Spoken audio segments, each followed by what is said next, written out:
So here we are at yet another part of our Harley bobber restoration. It's been a little bit, it's just been a lot of waiting.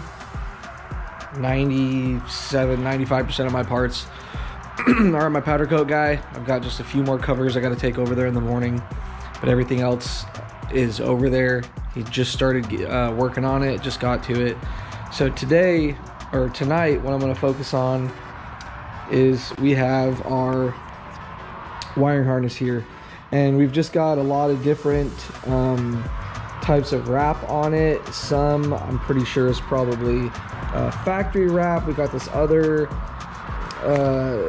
stuff on here, I forget what it's called, kind of just all out throughout the wiring harness. It's just kind of a mix.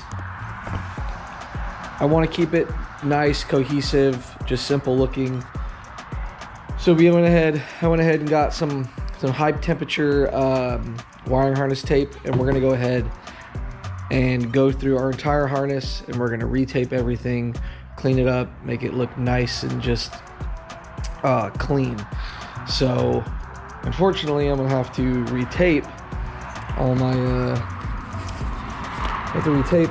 everything that I labeled, which is not a big deal because I just don't want to forget where everything goes. So, but one of the big things that I was gonna have to deal with was our tank, and the only issue I noticed was this small dent right here, and took it to my powder coat guy, and there was way more damage.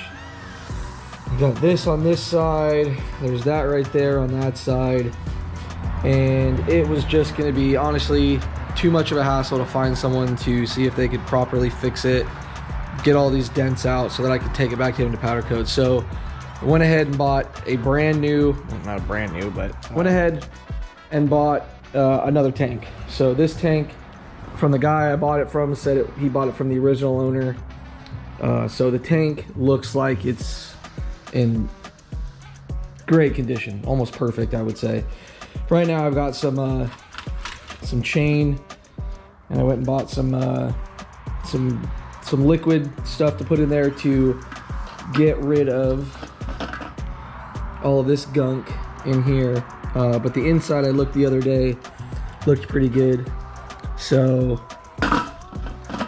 hopefully, probably tomorrow I'll come out here, shake it around again, dump it all out, and it should be pretty clean from all that epoxy spray, whatever they put in there from the factory. And then this will be the tank that I'm going to take to my powder coat guy, and this will be the one I use. The other one, it's up for sale. I'm trying to get rid of it. It's just no use to me anymore. I could keep it and maybe for another build, I don't know, but I gotta get through this one first. So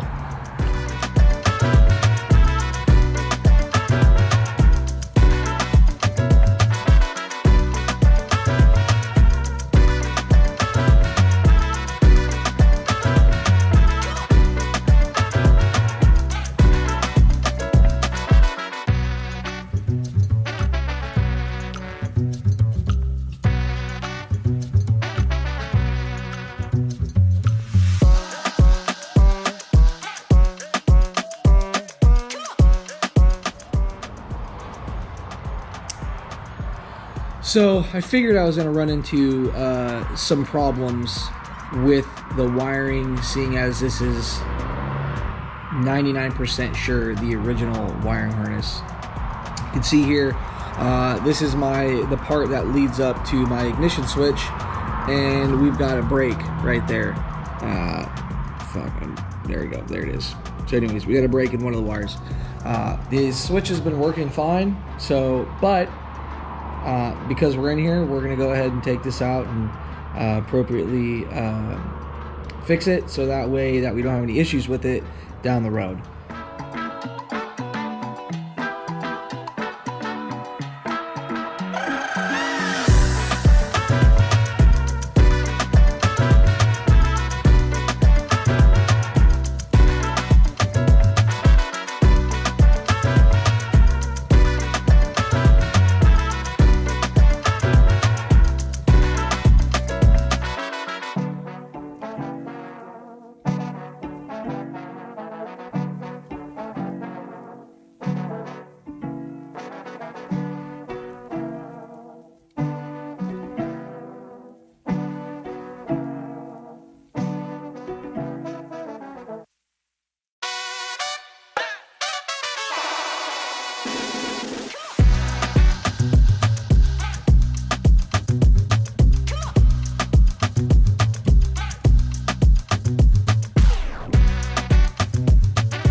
let me kind of show you what I'm looking at. There's a lot of these. I don't know if these are repairs or what, but there's a lot of these, and maybe those are from the factory, because a lot of them are go from like 3 to 1, 2 to 1. Shit, that one looks like it's 3 to 1. So, but so far we've got the front of our harness done. We're leaving this open. We got the main body, our indicators. This is nothing. This wasn't used. And now I'll do my MAF real quick. This is my MAF signal, MAF plug. And we're just gonna keep chugging along.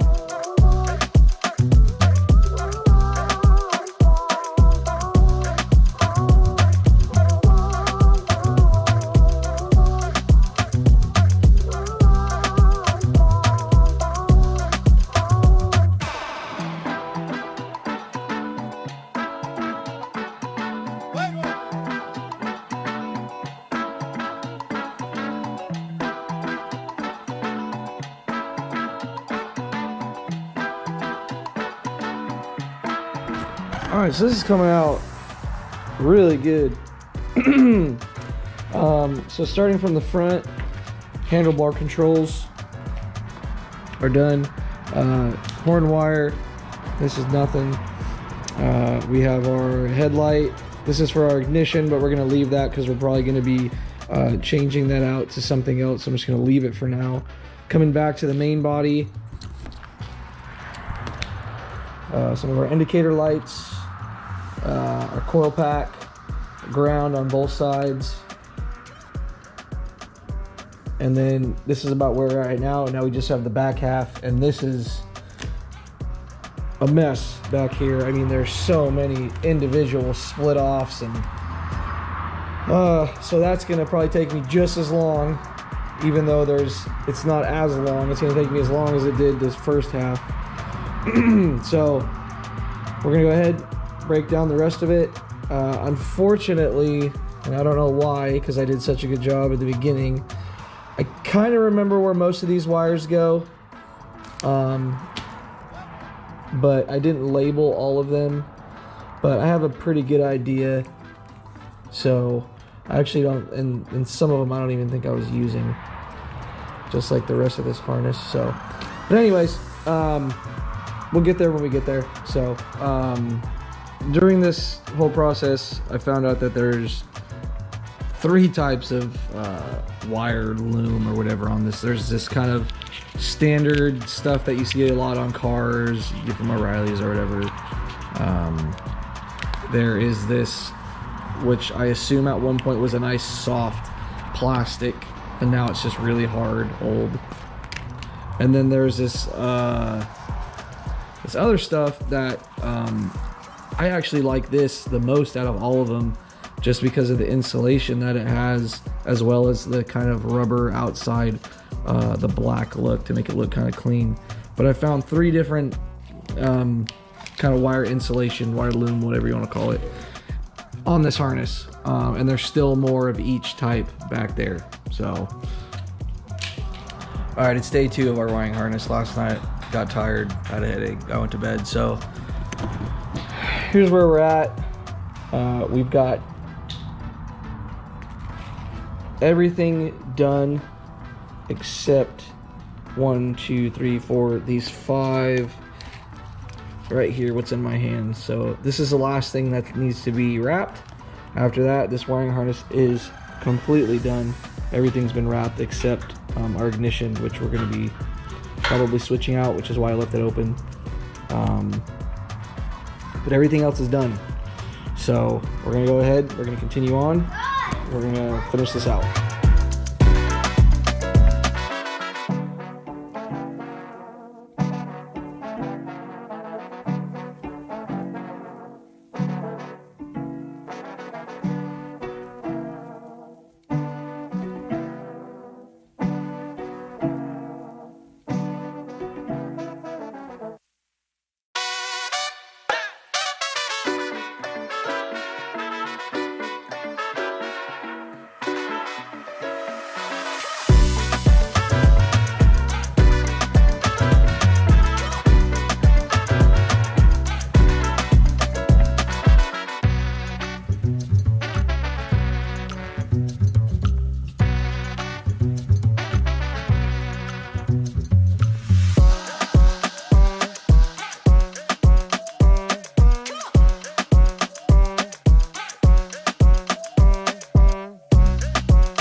right, here it is, all done. We have officially resheathed this entire wiring harness. And to be completely honest, it's not a lot, but every single piece is done. So just one more thing that we can cross off the list. I kind of wish I would have waited. Hindsight, I wish I would have waited till I got the frame back, take all the wire looms off, and then run the wire and see what I could have just wrapped instead of wrapping the whole thing. And also I could have, probably would have been easier to route wires in certain areas or through certain parts of the frame before wrapping it. But you know, if I do see some of the wiring, honestly, I don't think it's gonna look bad now that it's got a nice clean wrap on it. So that's it for the wiring harness. So let's see what we can knock out next.